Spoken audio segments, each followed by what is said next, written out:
he believed it. But Steve, right, do you remember that story about 3 or 4 years ago, where there was some bloke in the army, he went away to somewhere, Vietnam or whatever, he was messing about in the woods, Messing about in the woods?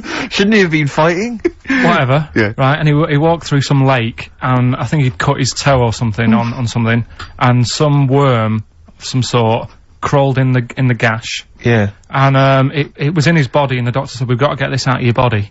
So, what they did was, they said, right, the thinnest part or something of your body that things can crawl through is on the top of your head. So, they wrapped Where the skull is. So they wrapped some bacon. No, they didn't! They did! That's all right. Everyone... So he's gone in by the toe. So what we do is, I'll tell you what, that worm's probably heading straight for the head. We'll put a bit of bacon on it. The thinnest part of the body is the skull. Of course it's not the thinnest part of the body. It's where your brain case is, isn't it? It's the skull.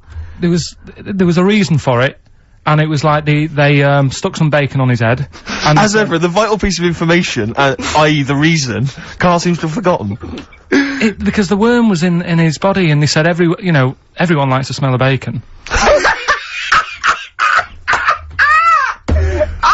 Including worms. Even a Vietnamese lake worm. They love bacon. Remember last week when I said about the little fella with the bone with no brain, and you were proved wrong? No. Please. No. We were saying it wasn't a little fella. We were saying it was a stillborn child.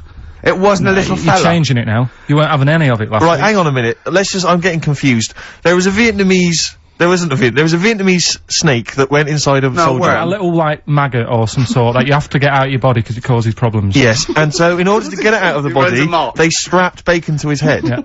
That is great. This doctor. And did that work? I think so. They had a picture of him smiling.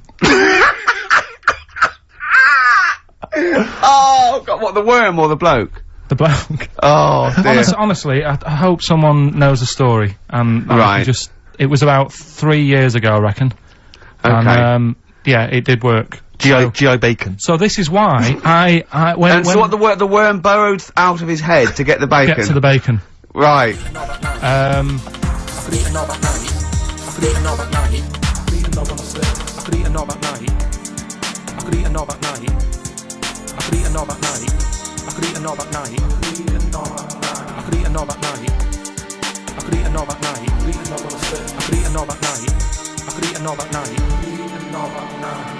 It is hard eating an hob.